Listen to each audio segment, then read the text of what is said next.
ये कोई साधारण निशान नहीं, ये भगवान विष्णु के असली पद चिन्ह है। लेकिन ये यहाँ किसी पूजा के लिए नहीं, बल्कि एक महाशक्तिशाली असुर की छाती को हमेशा के लिए दबाए रखने के लिए है। यह कहानी है असुर गयासुर की। लेकिन रुकिए, वह कोई पापी या दुष्ट राक्षस नहीं, बल्कि भगवान विष्णु का इतना बड़ा भक्त था कि उसने कठोर तपस्या करके भगवान ब्रह्मा से वरदान पा लिया। वरदान था, जो भी मुझे देख लेगा या छू लेगा उसे सीधे मोक्ष मिल जाएगा। यह वरदान इतना शक्तिशाली था कि हर पापी भी सीधे मोक्ष पाने लगा। स्वर्ग नर्क खाली हो गए और यमराज का काम ही बंद हो गया। जब प्रकृति का संतुलन बिगड़ा तो देवताओं ने एक दिव्य छल किया। उन्होंने गयासुर से उसकी पवित्र देह पर यज्ञ करने की अनुमति मांगी। जैसे ही गयासुर लेटा, वह हिलने लगा। तब ब्रह्मा जी ने मृत्यु के देवता यमराज को आदेश दिया कि वो अपने लोक से एक विशाल धर्मशिला लेकर आएं और गयासुर की देह पर रख दें।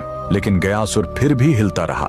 तब उसे स्थिर करने के लिए स्वयं भगवान विष्णु ने उस विशाल धर्मशिला पर अपना दाहिना पैर रख दिया, जो हमेशा के लिए अंकित हो गया। भगवान के स्पर्श से गयासुर खुश था। उसने मृत्यु से पहले भगवान विष्णु से वरदान मांगा, मेरी यह देह दुनिया का सबसे बड़ा तीर्थ बने और जो यहाँ अपने पितरों का पिंड दान करेगा उन्हें सीधे मोक्ष मिलेगा। और भगवान के आशीर्वाद से गयासुर का वही शरीर आज बिहार का पवित्र गया शहर है। और जिस स्थान पर विष्णु ने पैर रखा था, वहीं पर बना है यह प्रसिद्ध विष्णुपद मंदिर। लेकिन रुकिए, इसी मंदिर के बगल में इस फल्गु नदी में कभी पानी नहीं दिखेगा। क्यों?